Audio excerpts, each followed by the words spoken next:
ಒಂದು ಸುಂದರವಾದ ಚಿಕ್ಕ ಹಳ್ಳಿಯಲ್ಲಿ ರವಿ ಎಂಬ ಹುಡುಗ ವಾಸಿಸುತ್ತಿದ್ದನು. ರವಿ ತುಂಬಾ ಬುದ್ಧಿವಂತನಾಗಿರಲಿಲ್ಲ, ಆದರೆ ಅವನಿಗೆ ದೊಡ್ಡ ಕನಸು ಇತ್ತು. ಜೀವನದಲ್ಲಿ ಏನಾದರೂ ಸಾಧಿಸಬೇಕು ಎಂದು ಬಯಸುತ್ತಿದ್ದನು. ಅವನ ತಂದೆ ಕೂಲಿ ಕೆಲಸ ಮಾಡುತ್ತಿದ್ದರು. ಅವನ ತಾಯಿ ಮನೆ ಕೆಲಸದ ಜೊತೆಗೆ ಸಣ್ಣ ಪುಟ್ಟ ಕೆಲಸಗಳನ್ನು ಮಾಡುತ್ತಿದ್ದರು. ಕುಟುಂಬದ ಆರ್ಥಿಕ ಪರಿಸ್ಥಿತಿ ತುಂಬಾ ಉತ್ತಮವಾಗಿರಲಿಲ್ಲ. ಆದರೂ ರವಿಯ ತಂದೆ ತಾಯಿ ಮಗ ಚೆನ್ನಾಗಿ ಓದಬೇಕು ಎಂದು ಬಯಸುತ್ತಿದ್ದರು. ಪ್ರತಿದಿನ ಬೆಳಗ್ಗೆ ರವಿ ಶಾಲೆಗೆ ಹೋಗುತ್ತಿದ್ದನು. ಆದರೆ ಅವನ ಮನಸ್ಸು ಓದಿನಲ್ಲಿ ಹೆಚ್ಚು ಇರಲಿಲ್ಲ. ಹೀಗೆ ಮೊಬೈಲ್ನಲ್ಲಿ ಆಟ ಆಡುವುದು ತುಂಬಾ ಇಷ್ಟವಾಗಿತ್ತು. ಶಾಲೆಯಿಂದ ಮನೆಗೆ ಬಂದ ತಕ್ಷಣ ಅವನು ಮೊಬೈಲ್ ತೆಗೆದುಕೊಳ್ಳುತ್ತಿದ್ದನು. ತಾಯಿ ಓದಲು ಹೇಳಿದರೂ ಅವನು ಕೇಳುತ್ತಿರಲಿಲ್ಲ. ಇನ್ನು ಸ್ವಲ್ಪ ಸಮಯ ಆಡುತ್ತೇನೆ ಎಂದು ಹೇಳುತ್ತಿದ್ದನು.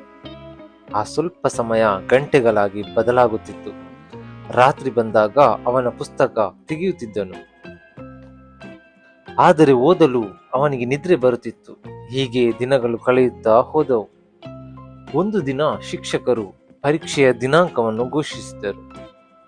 ಮುಂದಿನ ತಿಂಗಳು ವಾರ್ಷಿಕ ಪರೀಕ್ಷೆ ನಡೆಯಲಿದೆ ಎಂದು ಹೇಳಿದರು.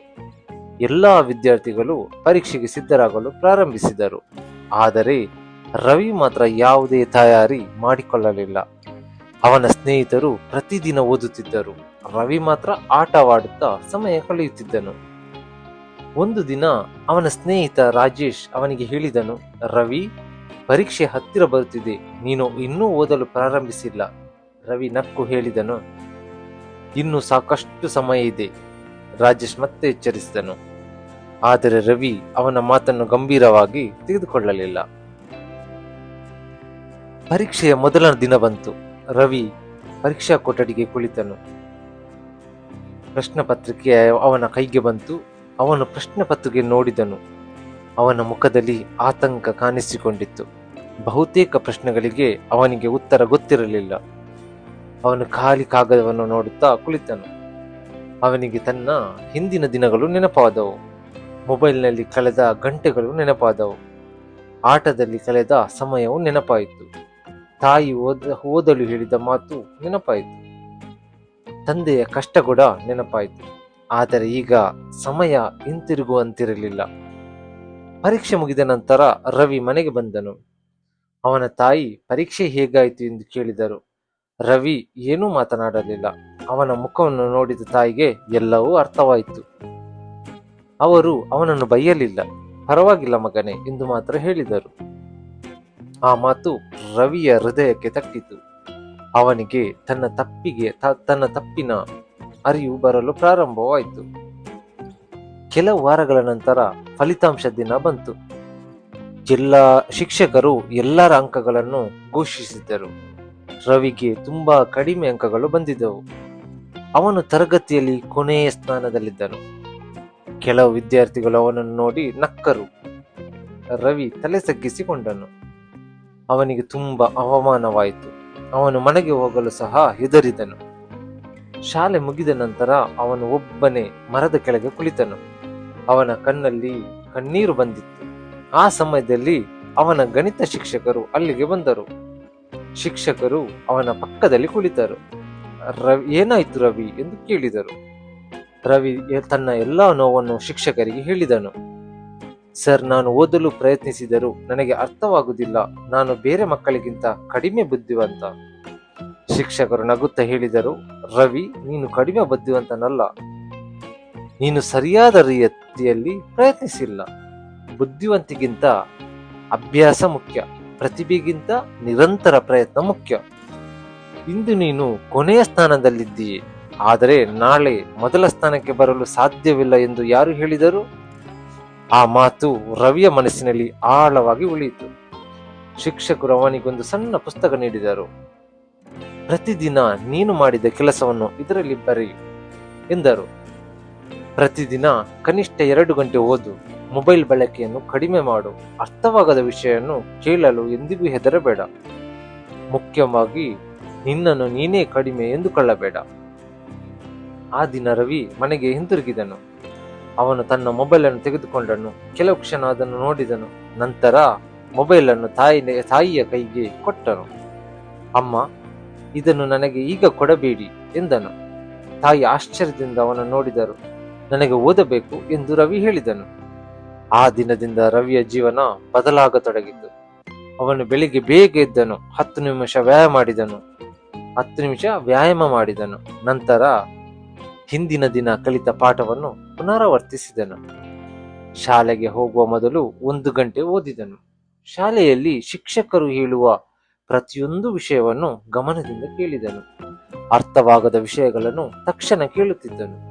ಮನೆಗೆ ಬಂದ ನಂತರ ಸ್ವಲ್ಪ ವಿಶ್ರಾಂತಿ ತೆಗೆದುಕೊಂಡನು. ನಂತರ ಓದಲು ಕುಳಿತನು. ಮೊದಲ ದಿನ ಅವನಿಗೆ ತುಂಬಾ ಕಷ್ಟವಾಯಿತು. 2ನೇ ದಿನವೂ ಕಷ್ಟವಾಯಿತು.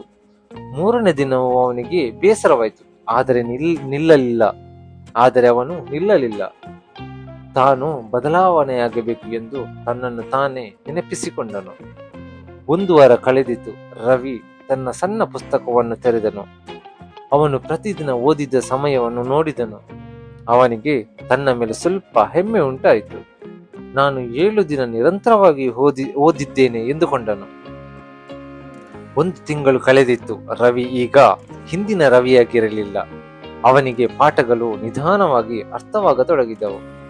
ಅವನ ಆತ್ಮವಿಶ್ವಾಸ ಹೆಚ್ಚಾಯಿತು. ಅವನ ಶಿಕ್ಷಕರು ಕೂಡ ಅವನ ಬದಲಾವಣೆಯನ್ನು ಗಮನಿಸಿದರು.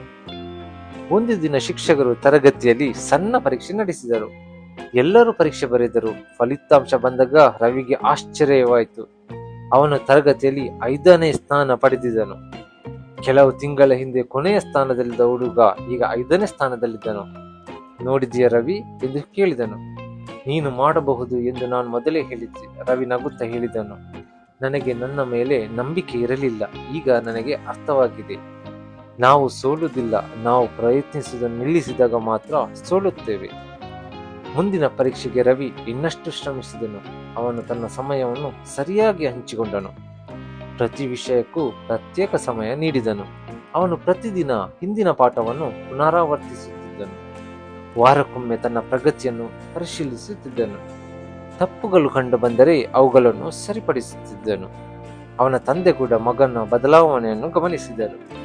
ಒಂದು ರಾತ್ರಿ ತಂದೆ ಅವನ ಪಕ್ಕದಲ್ಲಿ ಕುಳಿತರು. ಮಗನೇ, ನಿನಗೆ ಏನು ಬೇಕಾದರೂ ನಾನು ಕೊಡಲು ಸಾಧ್ಯವಾಗದೇ ಇರಬಹುದು. ಆದರೆ ನಿನ್ನ ಕನಸನ್ನು ನನಸಾಗಿಸಲು ನಾನು ಸಾಧ್ಯವಾದಷ್ಟು ಸಹಾಯ ಮಾಡುತ್ತೇನೆ. ರವಿ ತಂದೆಯ ಕೈ ಹಿಡಿದನು. ಅವನ ಕಣ್ಣಲ್ಲಿ ಕಣ್ಣೀರು ತುಂಬಿತ್ತು. ಅಪ್ಪ, ನಾನು ನಿಮ್ಮನ್ನು ಹೆಮ್ಮೆ ಪಡಿಸುತ್ತೇನೆ ಎಂದನು. ದಿನಗಳು ಕಳೆಯುತ್ತಾ ಹೋದವು. ವಾರ್ಷಿಕ ಪರೀಕ್ಷೆ ಮತ್ತೆ ಬಂದಿತ್ತು. ಈ ಬಾರಿ ರವಿ ಹೆದರಲಿಲ್ಲ. ಅವನು ಆತ್ಮವಿಶ್ವಾಸದಿಂದ ಪರೀಕ್ಷಾ ಕೊಠಡಿಗೆ ಹೋದನು.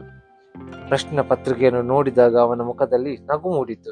ಅವನಿಗೆ ಬಹುತೇಕ ಪ್ರಶ್ನೆಗಳ ಉತ್ತರ ಗೊತ್ತಿತ್ತು. ಅವನು ಶಾಂತವಾಗಿ ಎಲ್ಲಾ ಪ್ರಶ್ನೆಗಳಿಗೆ ಉತ್ತರ ಬರೆದನು. ಪರೀಕ್ಷೆಗಳು ಮುಗಿದವು. ಫಲಿತಾಂಶಕ್ಕಾಗಿ ಎಲ್ಲರೂ ಕಾಯುತ್ತಿದ್ದರು.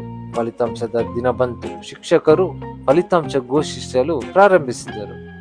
ರವಿಗೆ ಉತ್ತಮ ಅಂಕಗಳು ಬಂದಿದ್ದವು. ಅವನ ತರಗತಿಯಲ್ಲಿ 2ನೇ ಸ್ಥಾನ ಪಡೆದಿದ್ದನು.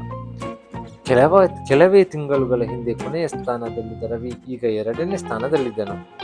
ಎಲ್ಲರೂ ಅವನನ್ನು ಅಭಿನಂದಿಸಿದರು. ಆದರೆ ರವಿಗೆ ಅಂಕಗಳಿಗಿಂತ ಒಂದು ವಿಷಯ ಮುಖ್ಯವಾಗಿತ್ತು. ಅವನು ತನ್ನನ್ನು ತಾನು ಬದಲಾಯಿಸಿಕೊಂಡಿದ್ದನು. ಅವನು ತನ್ನ ದುರ್ಬಲತೆಯನ್ನು ಬಲವನ್ನಾಗಿ ಮಾಡಿಕೊಂಡಿದ್ದನು. ಅವನ ಸೋಲನ್ನು ಪಾಠವನ್ನಾಗಿ ಮಾಡಿಕೊಂಡಿದ್ದನು. ಅವನು ಸಮಯದ ಬೆಲೆಯನ್ನು ಅರ್ಥ ಮಾಡಿಕೊಂಡಿದ್ದನು. ಆ ದಿನ ಶಿಕ್ಷಕರು ಅವನನ್ನು ತರಗತಿಯ ಮುಂದೆ ನಿಲ್ಲಿಸಿದರು. ರವಿ, ನಿನ್ನ ಯಶಸ್ಸಿನ ರಹಸ್ಯ ಏನು ಎಂದು ಕೇಳಿದರು. ರವಿ ಸ್ವಲ್ಪ ಮೌನವಾಗಿದ್ದನು. ನಂತರ ಹೇಳಿದನು, ನನ್ನ ಬಳಿ ಯಾವುದೇ ವಿಶೇಷ ಪ್ರತಿಭೆ ಇರಲಿಲ್ಲ. ನಾನು ಮೊದಲಿನಿಂದಲೂ ಮೊದಲ ಸ್ಥಾನದಲ್ಲಿ ಇರಲಿಲ್ಲ.